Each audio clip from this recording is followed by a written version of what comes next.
Welcome to my channel friends. देखो last video में हमने पढ़ा था जैन धर्म बौद्ध धर्म का, वो बिल्कुल कंप्लीट है, ठीक है।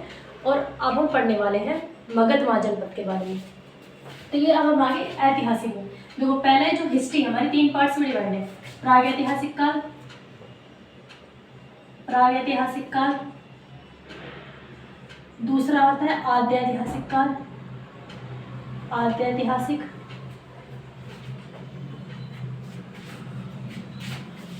और ये होता है ऐतिहासिक, ऐतिहासिक काल। तो जो प्रागैतिहासिक काल है इसमें हमने पढ़ा था पाषाण काल के बाद, मतलब जो स्टोन एज है वो कंप्लीट हो गया। यहाँ पे पढ़ा हमने इंडस वैली सिविलाइजेशन। अब हम ऐतिहासिक में आ चुके हैं। ऐतिहासिक में वैदिक कंप्लीट हो गया, वैदिक पीरियड, वैदिक काल। उसके बाद जैन धर्म और बौद्ध धर्म वो कंप्लीट हो गया। अब ऐतिहासिक में मेन पढ़ेंगे मगध महाजनपद, मगध महाजनपद, ठीक है। इस मगध महाजनपद से अब आगे से बिल्कुल सीक्वेंस से चलेगा। चलो मगध महाजनपद, मगध महाजनपद, मगध महाजनपद। देखो जो वैदिक पीरियड में क्या था, वैदिक पीरियड में जो हमारे जो होते हैं ना कि शासन की सबसे बड़ी इकाई, जैसे अब हमारे कंट्री में मतलब पहले स्टेट, पहले कंट्री है, उसके बाद स्टेट होता है, फिर डिस्ट्रिक्ट होता है। तो वैदिक पीरियड में क्या होता था, जन होता था, जन, ठीक है, जन। और जन का प्रमुख क्या कहलाता था, राजन, ठीक। फिर जैसे लोहे की खोज हुई वैदिक पीरियड में, लोहे की खोज होने के बाद ये जो जन था, ये जन क्या बन गया, जनपद बन गया। जैसे जैसे डेवलपमेंट हुआ ये जन बन गया जनपद। फिर जनपद से जो ये मगध है, मगध में क्या हुआ, मगध में सबसे ज़्यादा डेवलपमेंट हो और मगध ने आसपास के जनपद को अपने में मिला लिया। तो वो जनपद से क्या बन गया, महाजनपद, ठीक है, महाजनपद। तो अब हम पढ़ते हैं मगध महाजनपद के बारे में, यही। और बाकी तो हम जो महाजनपद है 16, टोटल 16 महाजनपद हुए। टोटल महाजनपद कितने हैं, टोटल महाजनपद हुए 16, 16 महाजनपद। इन 16 महाजनपद का जो जिक्र है, 16 महाजनपद का जिक्र एक तो है अंगुत्तर निकाय में, अंगुत्तर निकाय किताब है, अंगुत्तर निकाय, अंगुत्तर निकाय। और दूसरा है भगवती सूत्र, भगवती सूत्र। इन दोनों में 16 महाजनपद का उल्लेख है, ठीक है, 16 महाजनपद का उल्लेख है अंगुत्तर निकाय और भगवती सूत्र में। तो जो अंगुत्तर निकाय है ये तो है बौद्ध धर्म की, ठीक है, बौद्ध ग्रंथ है अंगुत्तर निकाय। और भगवती सूत्र है जैन धर्म की, जैन धर्म की। तो बाकी जो और महाजनपद हैं उनकी तो बस ये याद करना है कि एरिया कौन से एरिया में है, उनकी राजधानी क्या थी। टोटली हमें मगध महाजनपद का पढ़ना है। अब देखो मगध महाजनपद की स्टार्टिंग होती है राजगीर से। जैसे कि सपोज दैट ये छोटा सा भारत बना देते हैं यहाँ पे,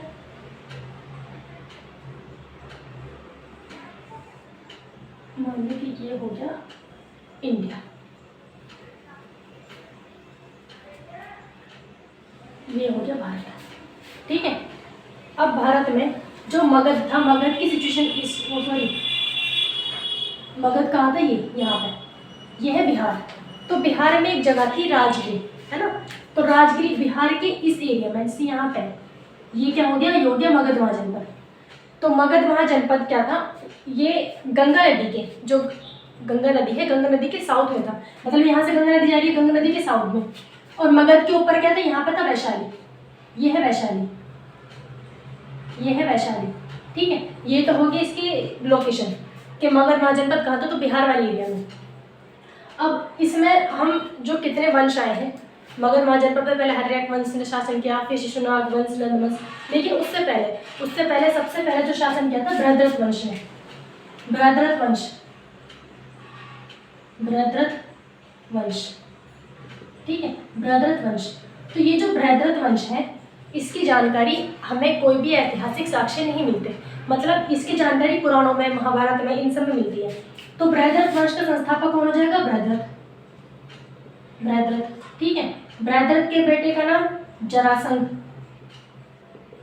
जरासंध के बेटे का नाम सहदेव, और सहदेव के बेटे का नाम रुपुंजय, रुपुंजय, ठीक है, सहदेव के बेटे का नाम रुपुंजय।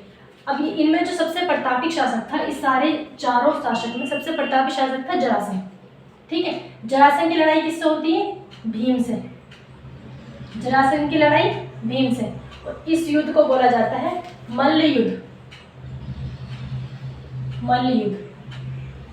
ठीक, ये अब ये जो हो गया बृहद्रथ वंश, इसके ऐतिहासिक साक्ष्य नहीं है। अगर आप कोई पूछे कि जो मगध महाजनपद का पहला वंश कौन सा, तो वो वंश है हर्यक वंश। अगर आपसे कोई भी यूपीएससी वगैरह का एग्जाम दोगे तो वहां से स्टार्टिंग करते हैं मगध महाजनपद पे बृहद्रथ वंश की। ठीक है, लेकिन आप ल्यूसेंट या कोई भी छोटी मोटी किताब पढ़ोगे तो उसमें हर्यक वंश की स्टार्टिंग होती है। तो हर्यक वंश और देख लेते हैं, क्योंकि ऐतिहासिक साक्ष्य मिलते हैं उसी के मिलते हैं। अब आता है हर्यक वंश, तो बृहद्रथ वंश हो गया।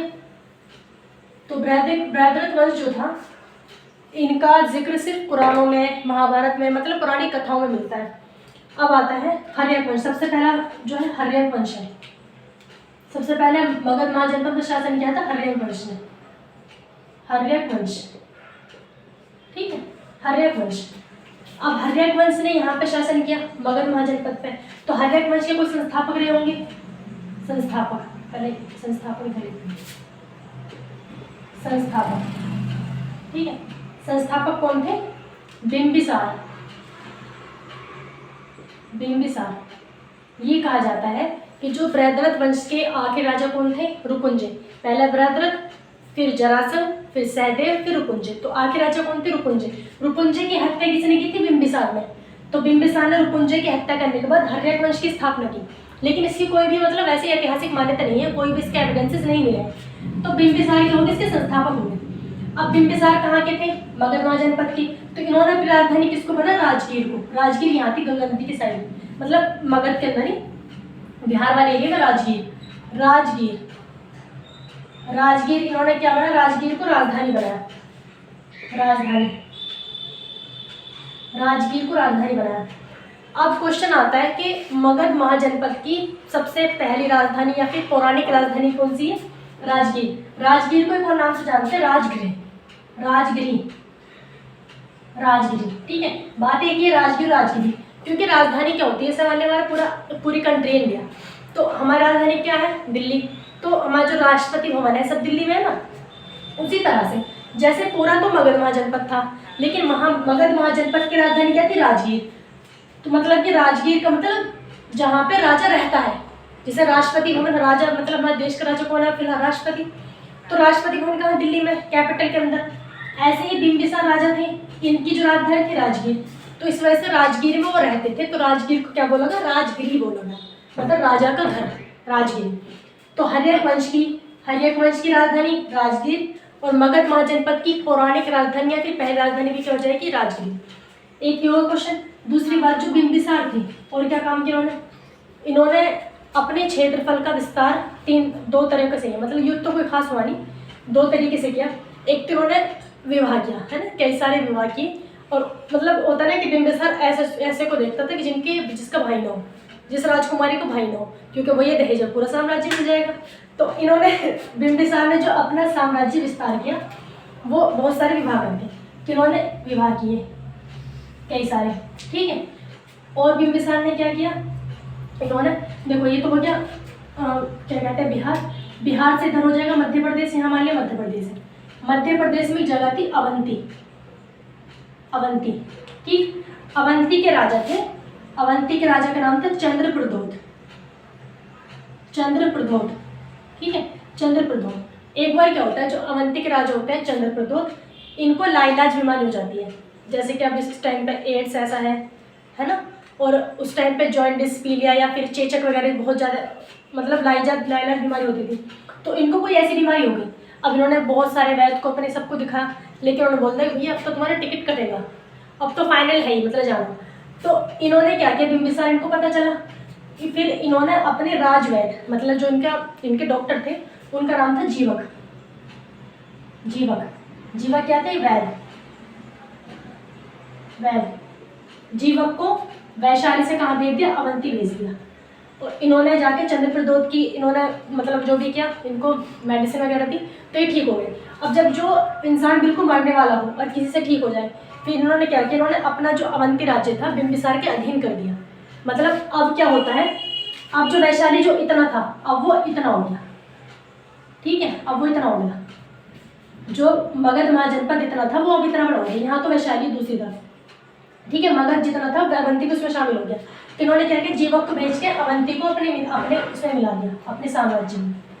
और दूसरा काम किया, कुछ साम्राज्य उन्होंने अपना विवाह के थ्रू बढ़ाया। अब ये बिंबिसार ने वैशाली को जीतना चाहते थे, क्योंकि वैशाली था गंगा नदी किसके नॉर्थ में, मगध के नॉर्थ में, वैशाली को जीतना चाहते थे। लेकिन वैशाली पर आक्रमण किया, लेकिन वहाँ पे ये जीत नहीं पाए। तो वैशाली को जीतना चाहते लेकिन जीत नहीं पाए। अब बिंबिसार का बेटा बनता है। बिंबिसार का बेटा कौन है, अजातशत्रु राजा बन गया, अजातशत्रु। बिंबिसार का बेटा अजातशत्रु। अब अजातशत्रु तो भैया इसके पापा ही चाहते थे वैशाली को जीतना। अब अजातशत्रु ने सोचा कि बिंबिसार मतलब मेरे पिताजी वैशाली को क्यों नहीं जीत पाए। तो इन्होंने क्या किया, अजातशत्रु ने अपना एक गुप्तचर रखा। गुप्तचर मतलब जासूस, एक जासूस बना, उसका नाम था वर्षकार। वर्षकार, ठीक है, ये कौन था, जासूस था, जासूस था वर्षकार। इन्होंने वर्षकार को वैशाली भेजा, उसकी पूरी की पूरी मतलब छानबीन करने के लिए कि हम अगर दिन में हमला करते हैं तो किस चीज़ से सामना करना पड़ेगा, कहाँ कहाँ से हम एंटर कर सकते हैं, मतलब टोटल जानकारी निकलवाई किससे, वर्षकार से। और फिर इन्होंने दो अलग से हथियार बनाए। एक हथियार था महाशील कंटक, महाशील कंटक, और दूसरा था महाशील कंटक, और दूसरा था रथमूसर। रथमूसर किसके लिए, रथमूसर। तो रथमूसर और महाशील कंटक ये किसके लिए बनाए थे, वैशाली पर कब्जा करने के लिए। अब महाशील कंटक रथमूसर आपको कहीं देखने, बाहुबली मूवी में देखने को मिल जाएंगे, ठीक है। रथमूसर तो वो होता है कि वो होता है मतलब रथ इसमें है ही कनेक्ट, रथ के आगे जो पंखा से चलता है ना, वो आगे से जितनी भीड़ होगी सब पैसे काटता चला जाएगा, वो तो होता है रथमूसर। और महाशील कंटक होता है जैसे बड़े बड़े पत्थर लेके उसको ऐसे करके फेंकते हैं, उससे मतलब गुलेल मान लो, जो अब तो छोटी होगी हाथ में, वो बहुत बड़ा होता था, बहुत बड़े बड़े पत्थर फेंक देते हैं। तो दोनों चीजें आपको बाहुबली मूवी में देख, ये दोनों है महाशील कंटक और रथमूसर, बाहुबली मूवी में देखने को मिल जाएंगे। तो अजातशत्रु ने क्या, वैशाली को जीत लिया, वैशाली को जीत लिया इसके थ्रू, वैश्कार जासूस के थ्रू दोनों ये बना दिए। अब क्या होता है, अब पहले जो ही इतना था, अब अवंती भी इसमें आ गया, वैशाली भी इसमें आ गया, मगध महाजनपद हो गया इतना, ठीक, इनका क्षेत्रफल इतना बढ़ गया। अब अजातशत्रु ने एक तो ये किया, दूसरा जो इनकी राजधानी थी राजगीर जो राजधानी थी उसकी किलेबंदी करवा दी अजातशत्रु ने।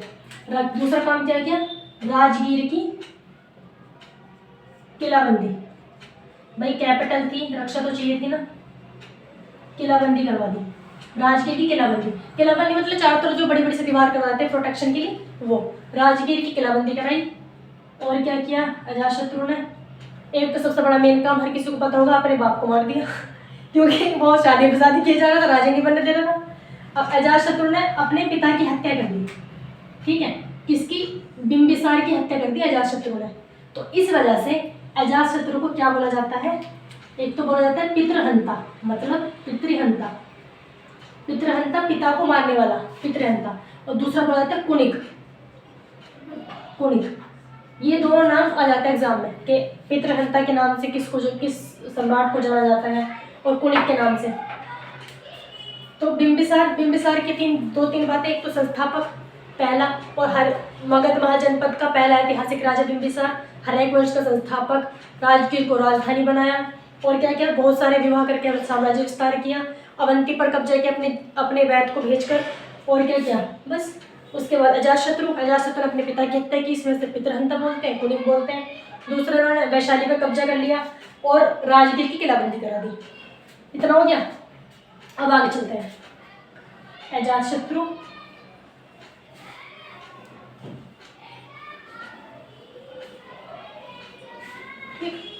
अजातशत्रु के बाद बनता है अजातशत्रु का बेटा उदयन, ठीक है। उदयन ने कुछ नहीं किया, सिर्फ और सिर्फ राजधानी पाटलिपुत्र ले गया। पहला राजधानी कहाँ थी, राजगीर, ठीक है, राजगीर से कहाँ ले गया, पाटलिपुत्र, जो अब पटना है, पटना पाटलिपुत्र का ही नाम है, ठीक है। राजधानी राजगीर से पाटलिपुत्र रह गया। क्वेश्चन ये आता है कि पाटलिपुत्र नगर की स्थापना किसने की, तो उदयन ने की। अब भैया जो इसके बाप ने किया था वो इसने भी किया, इसके बाप ने इसके दादा को मारा, इसने अपने बाप को मार दिया। उदयन ने किसकी हत्या की? अजातशत्रु की हत्या कर दी, अजातशत्रु की हत्या। तो इस वंश में मतलब मेनली 3 राजा हैं, बिंबिसार, अजातशत्रु, उदयन। राजधानी से रिलेटेड तीनों ने काम किया है। पहले राजधानी बनाई राजगीर को, दूसरे ने क्या किया, अजातशत्रु ने किलाबंदी करा दी, और फिर उदयन राजधानी बदल दी। ठीक है, उदयन को कुछ नहीं। इसके बाद इसका बेटा बना उदयन का, उसका नाम है नागदशक। नागदशक, ठीक है। नागदशक तो बिल्कुल बैल था, इसने कुछ नहीं कहा। नागदशक का तो अपना सेनापति किसको बनाया, शिशुनाग को। इसने अपना सेनापति इसको बनाया शिशुनाग को। ठीक है, तो शिशुनाग क्या था, सेनापति। अब सेनापति के हाथ में तो पूरी पावर होती है। ठीक है, शिशुनाग ने नागदशक को मार दिया, शिशुनाग ने हत्या कर दी नागदशक की, और दूसरे वंश की स्थापना होगी शिशुनाग वंश। तो शिशुनाग वंश का संस्थापक कौन होंगे, शिशुनाग। अब दूसरा वंश आ गया शिशुनाग। ठीक, तो पहले हमने पढ़ा बृहद्रथ वंश, बृहद्रथ वंश, इसके बाद हर्यक वंश, हर्यक वंश, और इसके बाद आ गया शिशुनाग वंश।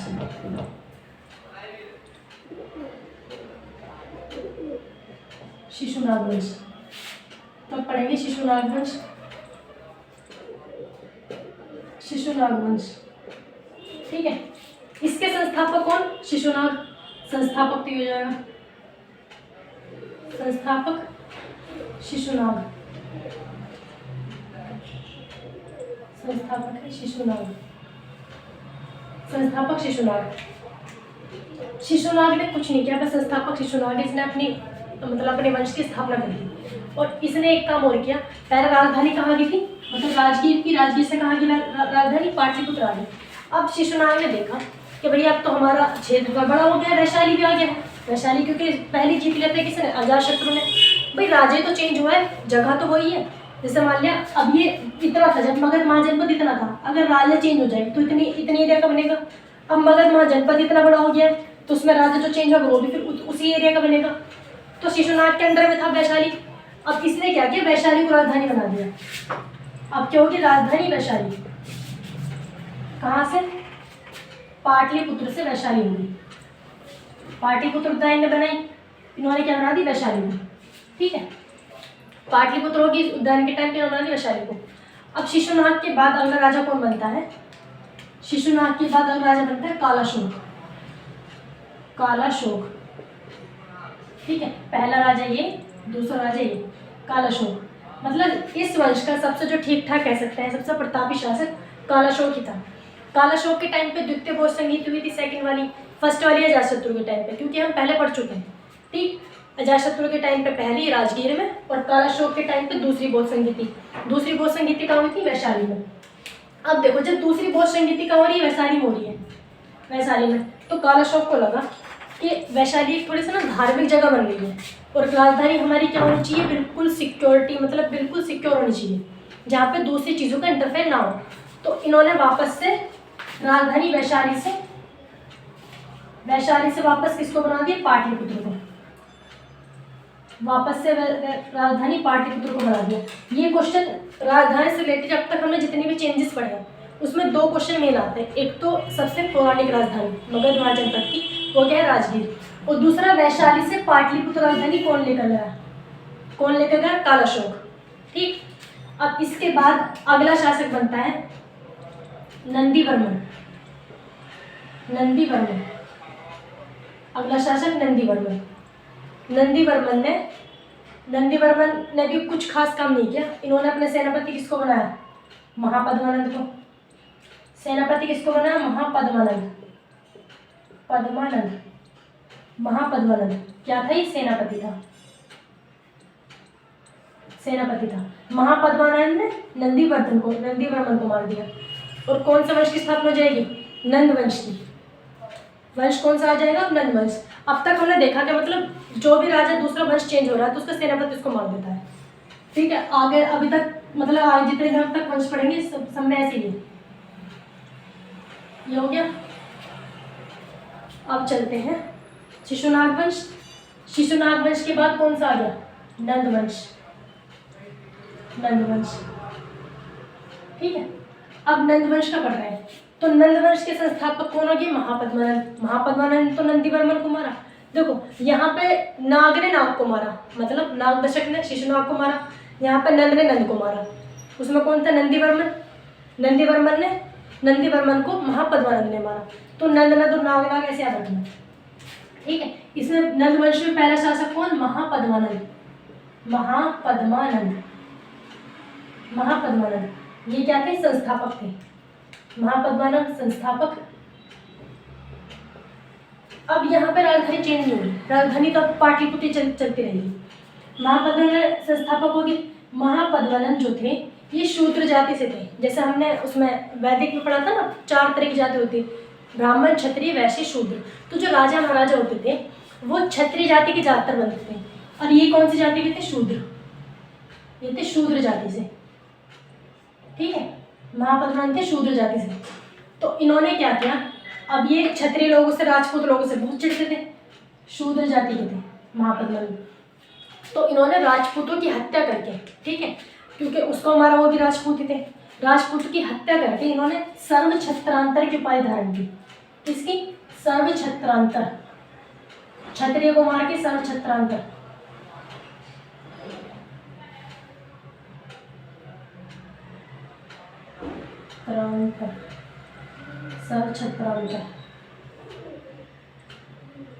सर्व छत्रांतर की उपाधि, ठीक है। महापद्मानंद ने क्षत्रियों को मार के, राजपूतों को मार के सर्व छत्रांतर की उपाधि धारण की। दूसरा ये तो हो गया हमारे क्या, इधर है बिहार, बिहार का एरिया क्या होता है? वैशाली। और इधर कौन सा एरिया का? बिहार से नीचे उड़ीसा है ना, यहाँ पे उड़ीसा। उड़ीसा का उस टाइम का नाम था कलिंग। तो महापद्मानंद ने कलिंग को जीता था, ठीक है। कलिंग को जीता, कलिंग मतलब उड़ीसा। कलिंग को जीतकर कलिंग को जीतकर एक राट की उपाधि, कलिंग को जीतकर एक राट की उपाधि। तो ये जो उपाधि है ना, ये बहुत इंपॉर्टेंट है, ये आ जाते एग्जाम में। सर्व छत्रांतर की उपाधि और एक राट की उपाधि किसको मिली? महापद्मानंद को। एक राट की उपाधि कलिंग को जीतकर। अब महापद्मानंद का बेटा कौन था? घनानंद। महापद्मानंद का बेटा नंबर 2 पे घनानंद, ठीक है। घनानंद भी बिल्कुल मतलब बेकार ही था शासक, कुछ नहीं किया इसने घनानंद ने, और उसकी चाणक्य की ओर बेइज्जती कर दी। ये हम आगे मौर्य साम्राज्य पढ़ेंगे, उसमें थोड़ा डिटेल में पढ़ेंगे। तो घनानंद ने कुछ नहीं किया। घनानंद ने एक तो जो ये था मतलब कलिंग को जीत लिया था इनके पिताजी ने, महापद्मानंद ने। अब मगध जनपद कितना बड़ा हो गया? अब इतना बड़ा हो गया, ठीक है। कलिंग भी इसमें आ गया। तो घनानंद ने कलिंग में नहरों का निर्माण करना, एक ये काम अच्छा किया था, नहरों का निर्माण, वरना पूरा याश किस्म का आदमी था घनानंद। और घनानंद ने इनके दरबार में आए थे चाणक्य, तो चाणक्य की बेइज्जती करके निकाल दिया था। फिर चाणक्य के शिष्य कौन थे? चंद्रगुप्त मौर्य। तो चाणक्य ने अपने शिष्य चंद्रगुप्त मौर्य की मदद से घनानंद की हत्या करवाई थी, चंद्रगुप्त मौर्य से। और आगे कौन सा वंश आ जाएगा? फिर मौर्य वंश। अब आगे इसके नंद वंश के बाद इधर पढ़ेंगे मौर्य वंश, वो हम नेक्स्ट वीडियो में लेकर आएंगे, ठीक है फ्रेंड्स। तो यहाँ तक अगर आपको ये समझ आता है तो प्लीज़ वीडियो को लाइक करना, और जो भी कमी हो तो उसमें कमेंट भी करके बताना, ठीक है। Thank you.